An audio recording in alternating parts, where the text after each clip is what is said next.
In this sub-lesson, we are going to learn about what VSANs are and how to configure VSANs. VSANs are analogous to VLANs in an Ethernet environment.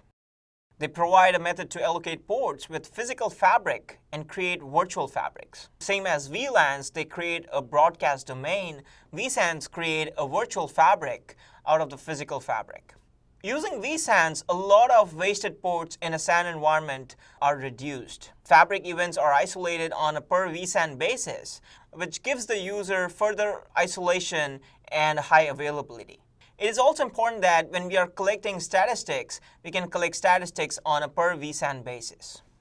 VSANs create a new instance of fabric services such as name service, zoning, FSPF. FSPF is the fabric shortest path first, domain controller, etc. Each switch has a domain ID per VSAN.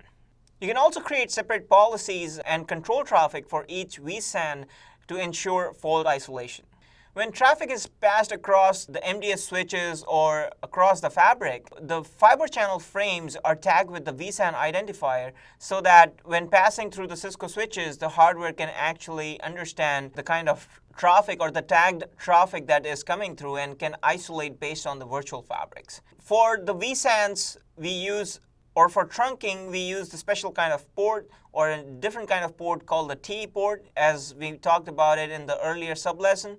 The TE port, the trunking expansion port, which is used to exchange the tagged VSAN traffic. If you look at the topology shown here or the diagram shown here, we can see that we have the two MDS switches between which we have configured a SAN port channel, and either side of the port channel is configured as a TE port. And if the users are part of the different VSANs, they can extend the traffic with their specific tagged colors or tagged frames across the MDS switches, and they will be marked accordingly so that, say for the VSAN X on the left-hand side can communicate with the VSAN X on the remote end, or vice versa.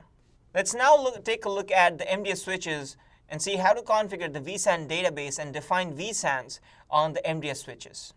So we have an MDS switch here, and we go into the config mode and say VSAN database, and under the VSAN database we can define the VSAN. So right now if you look at show VSAN output, we have VSAN 1 which is configured, and if you want to create two more VSANs, so let's say VSAN 2 to 3, this will create two more VSANs.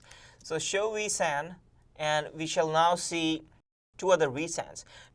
So we first create the VSAN, and after we have created the VSAN, we can associate the port FC1/3 with the VSAN 4. So now, if we look at show VSAN, we can see that this VSAN is active. And if you look at show interface FC1/4, we can see that 1/3. Now if you look at FC1/3, we can see that it is mapped to VSAN 4 on this MDS switch. So the ports will only be carrying whatever the worldwide port names are being learned, they will be part of the VSAN 4 on this interface.